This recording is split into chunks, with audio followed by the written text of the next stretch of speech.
Have you ever had to become a monster to fight one? Before you witness the final chilling move in this chess match of family betrayal, make sure you're subscribed and have notifications turned on.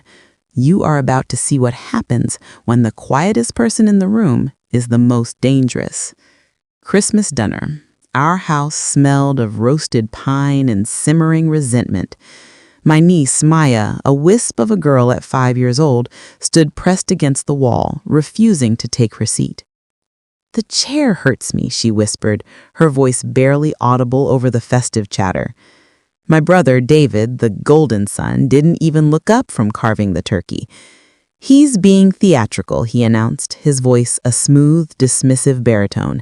His wife, Sarah, her smile stretched thin as a wire, guided Maya to the chair, her manicured hands pressing down on the girl's small shoulders until she sat. Maya's quiet sobs were swallowed by the clinking of silverware and the performance of a happy family. I couldn't eat. The food tasted like ash. I watched my niece's tiny hands grip the edge of the polished mahogany, her face pale. Later, in the kitchen, she followed me, a small shadow in the fluorescent glare. "Uncle Ethan," she whispered, "it really hurts when I sit." She lifted the hem of her velvet dress, just an inch, but it was enough. A galaxy of bruises, a constellation of violence in shades of purple and yellow bloomed across her thigh.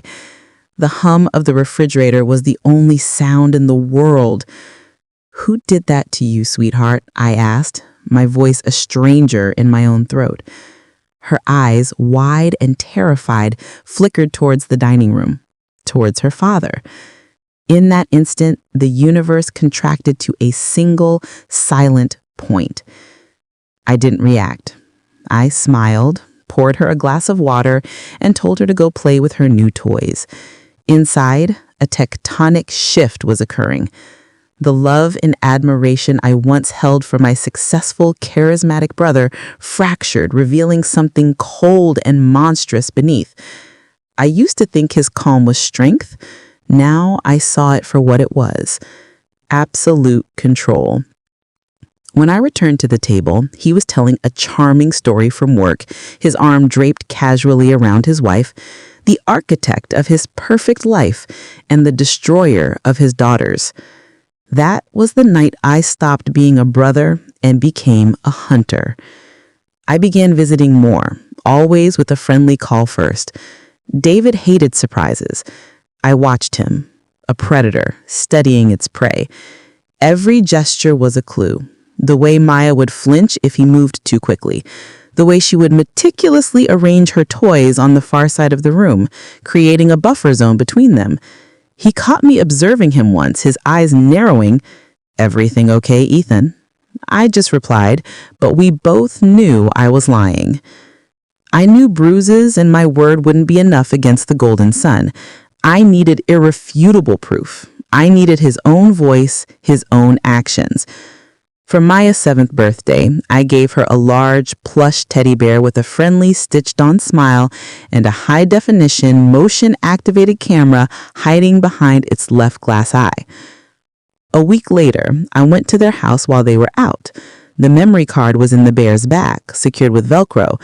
What I saw on that footage dismantled the last piece of my soul. It wasn't just the yelling, it was the cold, venomous silence that followed, the way he would loom over her, his shadow swallowing her whole. I took the footage to Sarah. She watched it once, her face crumbling from denial into horror. She said, "I thought I could protect her. I thought I could manage him." I told her, "You can't manage a monster, but you can help me cage it." She became my inside source. The next day, I walked into the 12th precinct and laid out the entire meticulously documented case for 2 detectives. The photos, the dated journal entries, the video file. They promised to investigate discreetly. The trap was set. All that was left was to choose the moment to spring it. Some lines, once crossed, can never be uncrossed. This is where the story shifts from a quiet investigation to an act of war. If you're on the edge of your seat, smash that like button and let me know in the comments, would you have the nerve to do what Ethan did next? Our final family dinner. He didn't know the police were already on their way, their arrival timed to my signal. He poured me a glass of wine, the perfect host. He asked about work, a portrait of familial warmth. He had no idea he was a dead man walking. As dessert was served, I slid a plain manila envelope across the cable. "What's this?" he asked, a flicker of annoyance in his eyes. "Proof," I said. He opened it. Inside were high-resolution stills printed from his own hidden camera. The color drained from his face. A deathly silence fell over the table. Sarah knew, I knew, and now he knew that we knew. "You don't understand," he whispered, his voice cracking. "Oh, I understand perfectly," I said, my voice as cold and sharp as a scalpel. "You didn't just break her spirit, you broke the law." He started to stand, to protest, but was cut off by the distant, rising wail of sirens. His face turned to chalk. He realized I had timed it. He realized this wasn't a confrontation. It was a checkmate. The knock on the door was sharp, precise, and final. David looked at me, a man drowning in the ruins of his own life. "You called them." I didn't answer. I just watched as they led my brother out in handcuffs, past our frozen, uncomprehending parents. When the door closed behind him, the silence that filled the house was, for the first time, merciful. The news called him a local businessman. They never used his name. They didn't have to.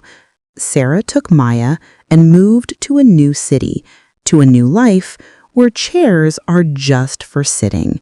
People ask me how I could do that to my own brother, to my own family. They don't understand. The man they saw was a phantom. The real man was a monster hiding in plain sight. I didn't destroy him. I simply turned on the lights and let the world see what was already there. I don't feel triumph. I don't feel guilt. I just feel the quiet, profound relief of a promise kept. Sometimes I still hear my niece's voice in my head, a tiny whisper in the dark. The chair hurts me, and I know that some truths don't need forgiveness, they just need a witness. And I made sure the whole world was watching. Was this justice or the ultimate family betrayal? The line can be blurry. Share your thoughts in the comments below. And if you believe that sometimes you have to fight fire with fire, subscribe for more stories where the quiet ones finally war.